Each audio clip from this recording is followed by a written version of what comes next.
ఈరోజు ప్రార్థనాంశం ఆరోగ్యం మరియు స్వస్థత కోసం. చాలామంది అనేక రోగాలతో బాధపడుతున్నారు. కొందరు చనిపోయే స్థితిలో ఉన్నారు. వైద్యం తీసుకుంటున్న ఉపయోగం లేకుండా పోతుంది. కానీ దేవుడు మనతో ఇలా చెబుతున్నాడు, నా ద్వారానే స్వస్థత వస్తుంది. ఆయన మాట మనకు బలం.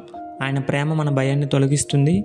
ఆయన చేతి స్పర్శ మన శరీరానికి కొత్త శక్తి ఇస్తుంది. ఈరోజు మనం అనారోగ్యంతో ఉన్న వారికి స్వస్థత కోసం దేవుని ప్రార్థిద్దాం. చిన్న ప్రార్థన. ప్రభువు, అనారోగ్యంతో ఉన్న వారిని స్వస్థపరచు. బలహీనమైన వారికి బలం ఇవ్వు దేవా. వారి మనసులో శాంతి నింపు. వారి కుటుంబానికి నీ రక్షణ, నీ దయచేయము. ప్రతి వ్యాధిని తొలగించు తండ్రి. యేసు నామములో ప్రార్థిస్తున్నాము, ఆమెన్. సహోదరులారా, అనారోగ్యంతో బాధపడుతున్నారా?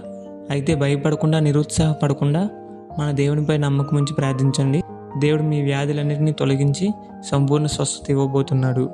ఈరోజు మనం ధైర్యంగా చెప్పుకుందాం, యెహోవా రాఫా, నా దేవుడు నన్ను స్వస్థపరచును. God bless you.